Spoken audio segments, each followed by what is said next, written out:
Hi, my name's Jessica and I'm a Senior Associate here in the Property Dispute Resolution team, and this is Jane.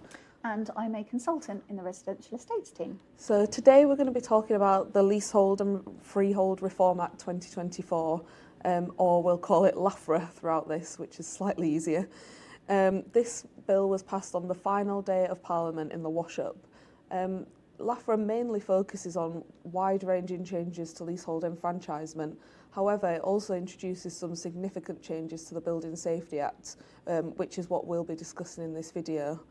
So Jane, just to start us off, please could you let us know about the key changes that came into force in July 2024? Sure.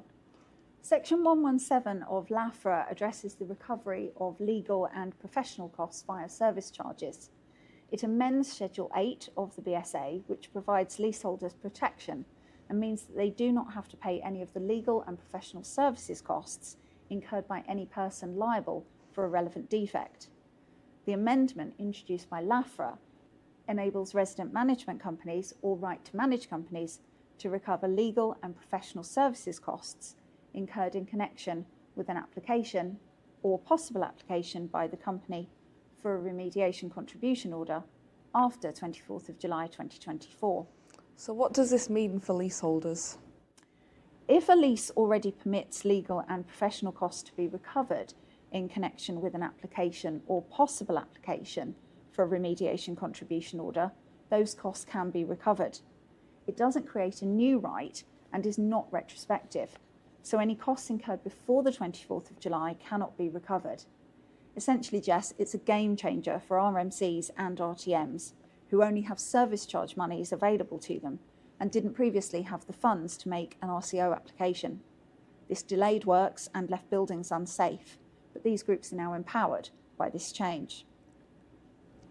LAFRA also repeals Section 125 of the Building Safety Act. This section allowed insolvency practitioners acting on the winding up of an insolvent landlord company, which was under an obligation to remedy relevant defects under the BSA, to apply to court for an order requiring associated companies or partnerships to contribute or pay towards those remediation costs. So why did LAFRA repeal this section of the BSA? Section 25 simply didn't work, Jess. Firstly, there was a potential for conflict between the requirement on the insolvent landlord and the insolvency practitioner to remedy fire safety defects versus the insolvency practitioner's responsibility to prioritise paying off creditors. Additionally, it duplicated the court's powers to make a building liability order, which can require other associated companies to contribute to a relevant fire safety liability. LAFRA also introduces a new Section 125A to the Building Safety Act. This section aims to improve local authority and regulator awareness of higher risk or relevant buildings where the person with the repairing obligations is insolvent. So does this replace Section 125 of the Building Safety Act that was repealed by LAFRA? No, Jess, it doesn't. It imposes new duties on insolvency practitioners who are appointed in relation to a responsible person for a higher risk or relevant building to give specified information, including the name of the insolvent party, the address of the building, details of the insolvency practitioner, and various other details to the local authority and the fire and rescue authorities for the area in which the building is situated. Or, if an insolvency practitioner is appointed in relation to an accountable person, to give the required information to the building safety regulator.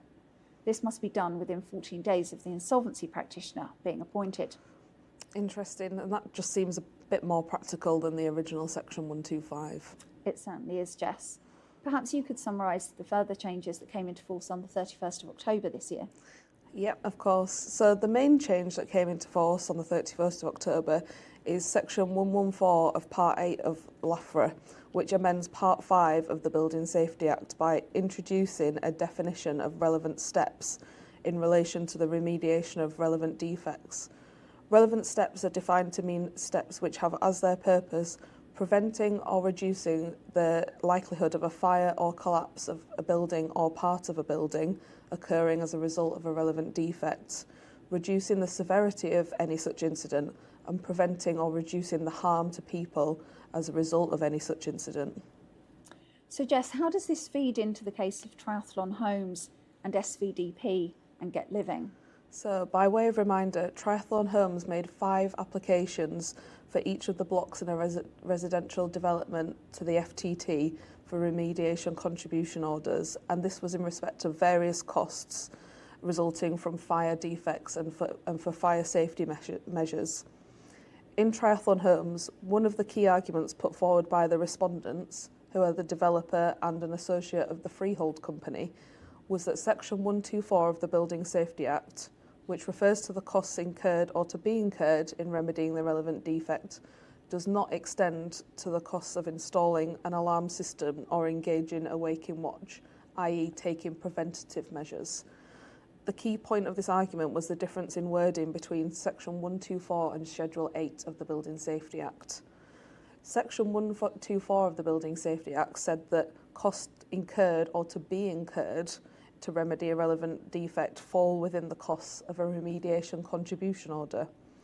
And the respondents argued that the remediation contribution order could not be made in respect of costs for preventing risks. However, Schedule 8, which restricts the extent to which costs of a remediation can be charged back to leaseholders via service charge, defined relevant measures as a measure taken A, to remedy a relevant defect, or B, for the purpose of preventing a relevant risk or reducing the severity of any incident which may result from a relevant risk. So there was a bit of a discrepancy between these two provisions in the legislation.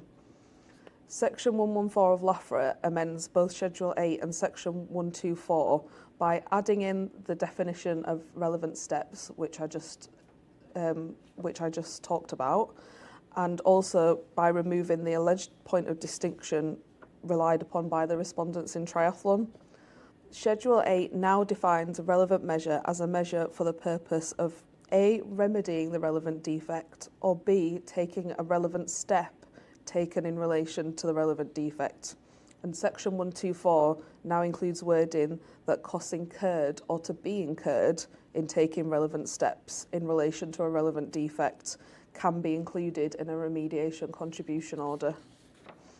In the original proceedings, the FTT granted the remediation contribution orders. However, SVDP and Get Living have appealed the FTT's original decision to the Court of Appeal. So Jess, what do you think this means for SVDP and Get Living's appeal? Although I don't have a crystal ball, I think that Triathlon will have some strong arguments that the amendments introduced by LAFRA broaden the scope of costs that can be included in remediation contribution orders and reinforce the original decision by the FTT, and therefore the appeal should be dismissed. However, we'll have to wait until the new year to see what arguments SVDP and Get Living come up with. Interesting. In summary, the changes brought in by LAFRA mean that resident management companies and RTMs may recover in service charges legal and professional costs in connection with any RCO application. Insolvent landlord contribution orders under Section 125 are abolished. There are new duties on insolvency practitioners to report on higher risk and relevant buildings with insolvent landlords. And there is arguably now statutory confirmation that remediation contribution orders can apply to preventative or mitigating steps such as a waking watch or other interim measures, subject to the Court of Appeal hearing the Triathlon Homes appeal next year. Thank you very much for watching our vlog today. Jess and I have very much enjoyed presenting it to you. If you would like further information on the BSA, please go to the Hub on the CRIPS website.